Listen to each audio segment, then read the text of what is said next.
Hi, welcome to Royal Financial Investment Group. As always, this is Prince Dykes.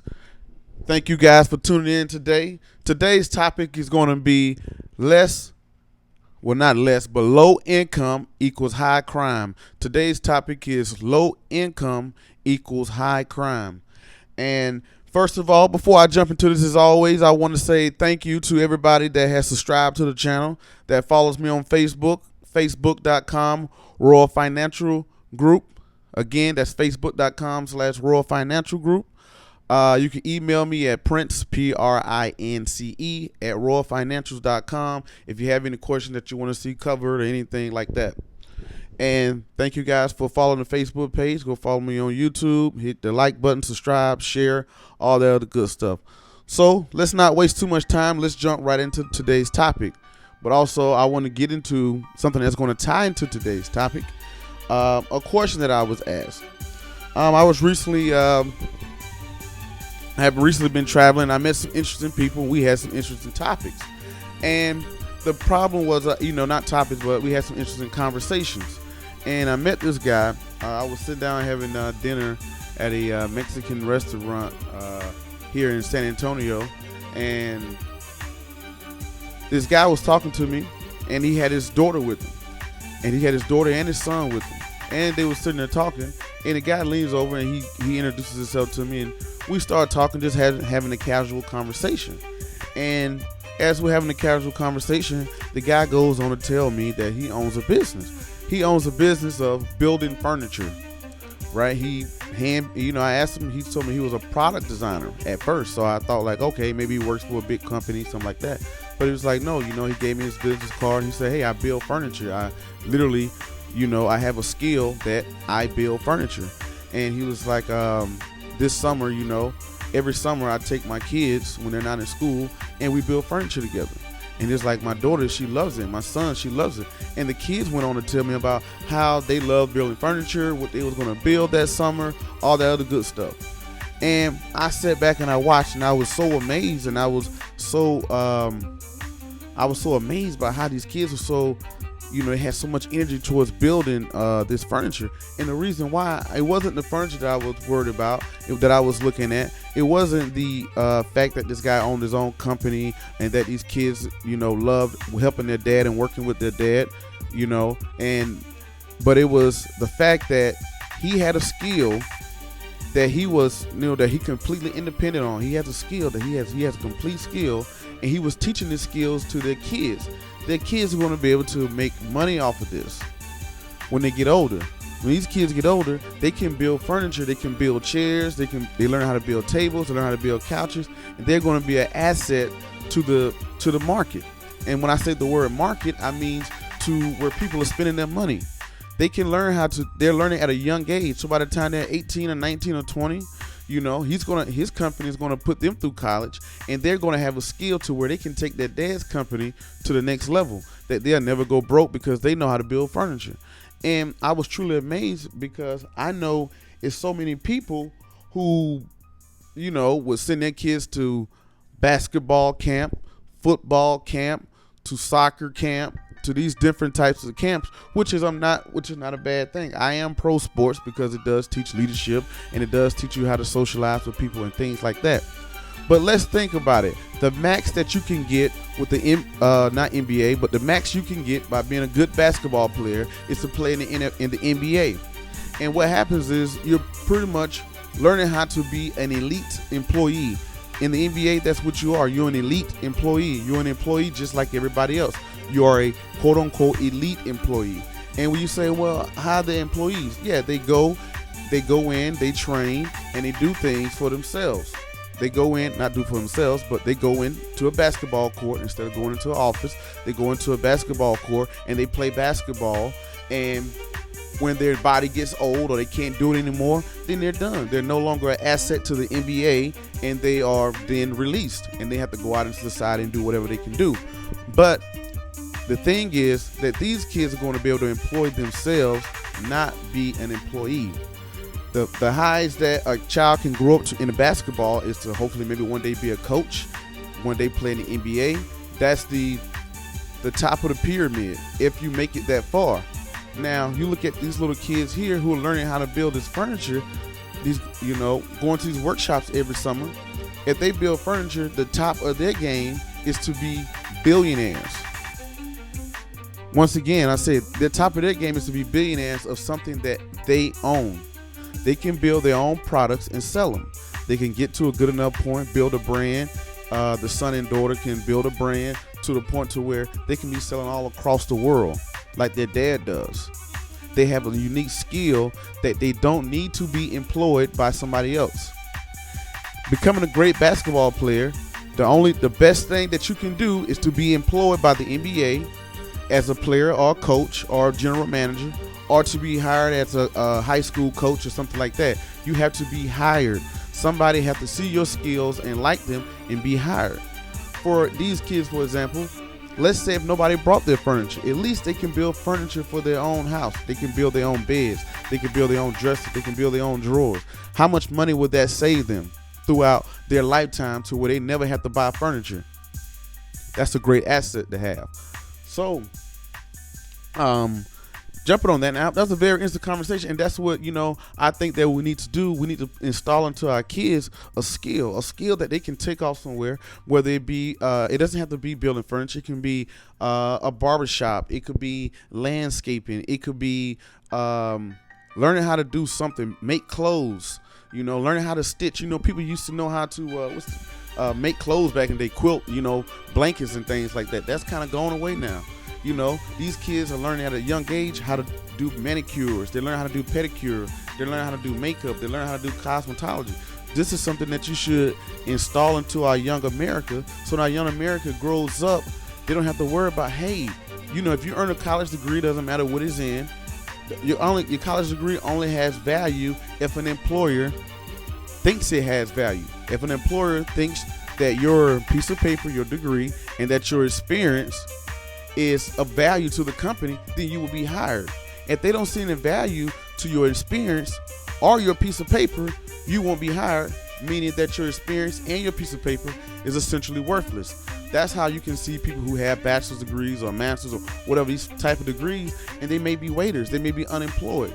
The reason why they're unemployed is that either someone doesn't see a value in your asset, somebody doesn't see a value in your degree and your experience for whatever reason, or it's not enough jobs. If I walk across the stage and say, hey, I have this piece of paper, will somebody hire me? If nobody doesn't hire me, I know that I have a skill that I can take to the marketplace. And I think that's something that's wrong with a lot of people, and that we don't push on our kids enough, is that we don't tell them, we don't have them become good at anything. We just let them run around, they play the video games, they do this, they do that.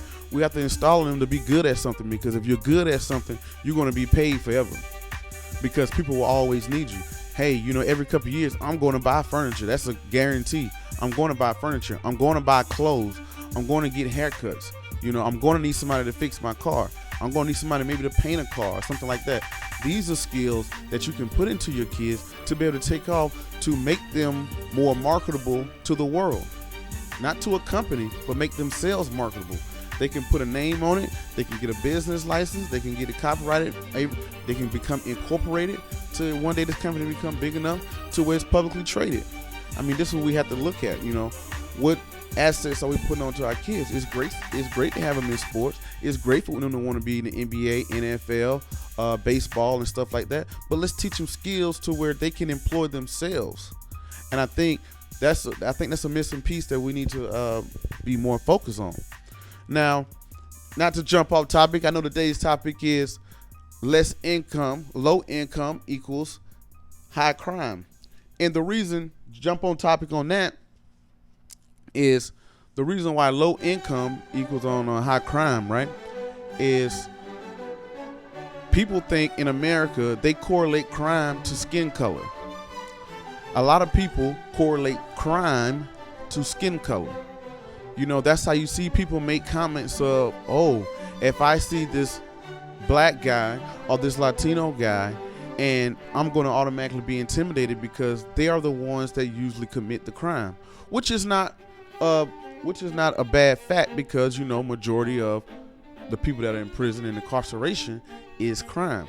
Now, But this is the thing you must think about. Let's look outside of America. We're not talking about Americans or American people. We're talking about the world itself. Look at the world itself. I've been fortunate enough to be able to travel the world itself and go to a few countries and experience, travel all over America, excuse me, and be able to travel abroad. And this is one thing that I noticed, that crime, if you go to Europe, if you go to Spain, if you go to Portugal, if you go to Africa, if you go to Dubai, if you go to a low income area, you're going to have high crime. I say it again, no matter where you go in the world, if you go to a low income area, that area is going to have high crime. So what does that tell me? If you got low income people, these are the people that's going to commit the crimes. If the people don't have a job, or they don't have enough money, these people are the ones that commit crime. And the people that commit the crimes, in most cases, they're going to commit the crime that are people that are in close vicinity to them, people that are around them. If I'm going to break into a house, it's a strong possibility that I'm going to break into somebody's house in my neighborhood or a neighborhood that's not too far from me. Now, granted, there are people that go out and go to the more richer neighborhoods, and I'm not saying that low income people commit all the crime and high income people don't commit any crime, because we all know that it's not true. We're talking about majority of the crimes. So here in America, most of your poor people or your low income people are minorities. Your Latinos, your Mexicans, some whites, but most of the demographics are your minorities that are usually poor here in America. And I know a lot of people, they say, to fix this, if people think that it's a problem with the people. Oh, what's wrong with these people? Why are they stealing from each other, and why they're stealing, and why they are on food stamps, and why they're doing other stuff like that? But the question, it all boils back down to money, to economics. Because if you can protest all you want, you can march all you want, you can write your congressman, you can make all the laws you want, it's not going to eliminate crime. Trust me, America has tried it over and over. When we send cops into the neighborhoods to roam the neighborhoods at night, we make more laws, we protest, we march, we make T-shirts, all this other to stop the crime. But we are completely avoiding the problem. It's money, and it's not food stamps. It's not going in there just saying, okay, here's $500 for some food, and this should eliminate the crime. It is money. You have to bring jobs to that area. Look at Detroit for prime example. Detroit, when it was the peak, when they had the auto industry, Detroit is the king of the auto industry. When the auto industry went away, boom, here comes the crime. Crime goes through the roof. So they don't have any jobs. So if you have to bring jobs to an area, you have to bring opportunity to an area. These people have to be able to get jobs. They have to have an opportunity to where they see a different way than committing a crime. Because psychologically, you are a product of your surrounding. If all you see is negativity, all you see is drug dealing, stealing, prostitution, fights and things like that. You go to school, that's all you see. That's all you see in your household. 9 times out of 10, you're going to do the exact same thing. If that's all you see on TV, that's all you hear, that's what's around you, you're probably going to do the exact same thing. So it's just like when you see an animal, you don't have to teach a bear how to be a bear. A bear learns how to, or an animal, they learn how to be just because they're surrounded. You don't have to teach a tiger how to be a tiger. You don't see, because the mother inadvertently teaches the tiger how to be a tiger. The mother grows up, the dad grows up, the animal sees the mom and the dad, and it does the exact same thing they do, and that's what keeps it going. So that's the same thing in a low-income area. You're in a low-income area, that's all you see. Mom and dad are doing it, and they're doing it to survive. Then that's what's going to be rampant throughout what's in that low-income area. So, and why do people do it? Why do people do it? If you live in a low-income area, you're probably going to a poor school, right? You live in a low-income area, 9 times out of 10, you're going to a poor school. The brain, like I said on the last episode, the brain is like a computer. By that I mean that your brain can only put out what you put into it. So if you read gossip all day, if you watch crap on TV, if you listen to crap music, if you around negativity in your household, if you're around negativity at school, the child grows up into that, then 9 times out of 10 they're going to do the exact same thing. And people wonder, wow, why does these people keep doing the exact same thing over and over? But they're doing the exact same thing because this is how they're growing up. Their mom and dad are teaching. They hear their mom talk. They listen to this type of music. They're watching these type of TV shows. This is what they're going to grow up around. And 9 times out of 10, that's what they're going to end up doing with their lives. So not taking the responsibility away from the people. Not saying that, hey, if you grow up in a messed up environment, you are going to be a negative person. Because some people, and we're not talking, because nothing is absolute, we're not talking about the people who do make it out. But majority of the people, they're going to be stuck in that circle. And the only way to break that cycle is those people need jobs, opportunities, and the families. You know, most of those people come from broken households. You have to have a mom there, and you have to have a dad there. Then people say, well, these people are having kids and moving out and moving around. But then again, you got to look at, it's a high population of people in jail. If you have 95% of the people in jail are minorities, then those men have kids. So that means that here are daughters and sons growing up without fathers. This was keeping the cycle going on. And then 9 times out of 10, if you come from a broken home, 9 times out of 10, you come from a one-parent household, you're most likely going to be a low income. You're going to be in a low income area, especially if you come from a single parent household. So if the dad is in jail, he can't pay child support. If the dad's in jail, he can't be there to mentor the child, or he can't be there to provide financially. So it's the mother sticking there by herself. Trying to raise, maybe having 2-3 jobs. And a lot of these kids are growing up in low income areas. They're growing up in high crime areas. And what do? 9 times out of 10, they're probably going to do the exact same thing. So that's what the point I'm making is that a lot of people, they look at skin color and they say, hey, these people commit the crimes, but you have to zoom out for a second. If you go to Europe and you go to a low income area in Europe, and you're going to see high crime there. So if you go to Africa, any continent, Asia, you go to a low income area, a poor, poverty stricken area, it's going to be high crime there. People are going to, steal, because people have to do something. They're going to do something to make money. If you took away food stamps, people just are not going to die. If you took away food stamps, you took away all the jobs. Like right now, every job in America went away. I guarantee you're going to see people start to robbing, stealing, killing, doing whatever they have to do to survive. So people say, hey, what's wrong with that person? Why are they doing this? Why are they doing that? Because some people, they don't have people are going to survive one way or the other. So now I'm not making an excuse for a certain demographic of people or low income area people, but you have to think about that. Those people you're starting significantly far behind if you grew up in a low income area. That's just a fact. That's something I just wanted you to think about. So let's get into it with, you think about a lot of times where these people don't have skills. You got to teach them how to do something. Teach them how to be productive. Teach them how to cut hair. Teach them how to do pedicures, manicures, how to fix cars, how to paint cars, how to build speakers, how to build audio equipment, how to fix laptops, how to make laptops, how to make TVs. Things like that is how you're going to get a certain area to become better. If you go to an area, if a big corporation go to a low income area, 9 times out of 10, the crime is going to decrease as those people get jobs, especially if they get good jobs. The better the job, the less crime people are going to commit. Because if people get a good job, they're not trying to mess that up. They're going to try to keep it, but if I'm sitting here, I don't have any money coming in, nothing is coming to me, I'm going to go on the street and beg. I'm going to find some type of way to make money. That's just human nature. That's just a person. Nobody's not going to sit in their house or lay on the street and just die. These people are going to eat some type of way.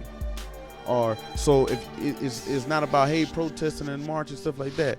Now, it's great to bring awareness to the situation, but it's not going to be the answer. The answer is those people need opportunities. Another topic I wanted to hit on was Michael Jordan. They're saying Michael Jordan, recently assets came into the, billions, which is great. I applaud him for that. That's awesome. That's great news. But what I want people to think about is a lot of people say, hey, well, Michael Jordan got rich from poor people. That's not right. He's selling these overpriced sneakers to these people, and these people are buying it, and they made him a billionaire. Now, when I use the term purchasing power means the power that you have to purchase. It means exactly what it says. It's the power that you have to purchase. That means that, like, for example, if you make $2,000 a month, and by the time you pay your bills, you have $1,000 left over. That means you have $1,000 worth of purchasing power. That means you can go out and you can buy $1,000 worth of things. So now, if you go to every household, the demographic that mostly wears the Jordan sneakers are, younger African Americans, younger Caucasians, and the minorities in general are the ones that wear the sneakers. If Jordans didn't exist, if Jordans went away, this certain demographic will still buy something. It may not be Jordans, but then they'll be buying LeBrons. They'll buy Carmelo Anthony shoes. They'll buy Felines. They'll buy Polo. They'll buy jewelry. They'll buy headphones. They're going to buy. This demographic loves to spend. It spends the most money in America. The lower income people spends the most money. So if you are in corporate America, it will behoove you to align yourself to be able to make money from that certain demographic, because those are the ones that spending money, and they're going to continue to spend money. Financial experts are estimating that by 2016, this demographic is going to have over $1.6 trillion in purchasing power. That's how much money they're going to be spending. When I say purchasing power, in 2016, they think it's going to be over $1 trillion of money that these people are just going to be buying. This demographic is going to be buying. So it behooves you to build a product or to align your product to capitalize off of this over $1 trillion that is going to be spent, right? It's the same thing corporate America does with the government, for example. I can speak on that. When they know the government is out here, they're handing out contracts. They know the government says, hey, we're going to give $1 million contract because we need this. And what do companies do? They see the government need this and they meet that need. They're meeting that need because they know that money is going to be spent, right? The exact same thing corporate America does for the poor demographic. It spends the most money. It's known.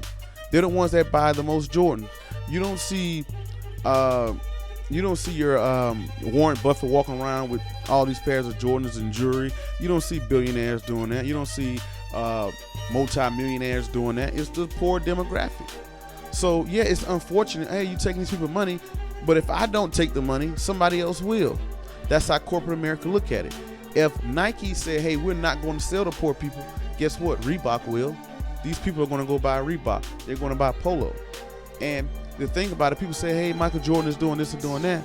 But hey, at least Michael Jordan is making money, because this has been going on. This is what America was built on. This has been going on for hundreds of years. Michael Jordan didn't create something new. People just didn't start buying tennis shoes when Jordans came out. They was buying shoes before then. And even if Jordan took all his whole brand off the market, those people are going to go buy LeBrons. They're going to buy Carmelo Anthony. They're going to buy something else. Nobody pays attention to Phil Knight, the owner of Nike, who has branding with Jordan, LeBron, Kanye West, Derek Jeter, Chris Paul, Blake Griffin. They all have contracts with Nike. And Nike does this so they can stay in the pockets of the poor, of that demographic. And what I mean when I use the word demographic, I'm throwing around, I'm talking about a certain target of people. In corporate America, they target people. They say, okay, the people that buy this product is from the age of 15 to 35, African American, Latino, Caucasian, whatever. So they narrow that down and they try to target those people, because those are the ones who are spending the money. Because I'm happy for Jordan. I don't think he did anything bad, because Ralph Lauren been making money from this demographic for how long? Nobody ever said anything. Phil Knight has been making money from a poor demographic for how long? Nobody said anything. Look at the movie theaters. Nobody says anything about how much money goes in movie theaters. Nobody says anything about how much money Ford makes, how much money Dodge makes, how much money Nissan makes. Nobody says anything about how much money Sony makes. But then they turn around, they look at Dr. Dre. He make a pair of headphones for $200. They wasn't the first pair of headphones for $200. They used to be Bose. He made a pair of headphones, and people say, how could you make a pair of headphones that expensive and take these poor people money? Hey, These poor people have been buying headphones, shoes, jewelry, watches for centuries. And they're going to do it before me, and they're going to do it after me. If I'm a smart businessman, I know I better align with them. People look at Sean Combs, a.k.a. Diddy, with Ciroc. How can you create liquor to sell to this demographic? Hey, people didn't start drinking liquor when Ciroc came out. They was drinking liquor before.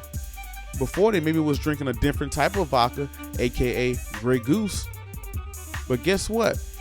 Now that, I decided to get a piece of the pie, now I'm the bad guy.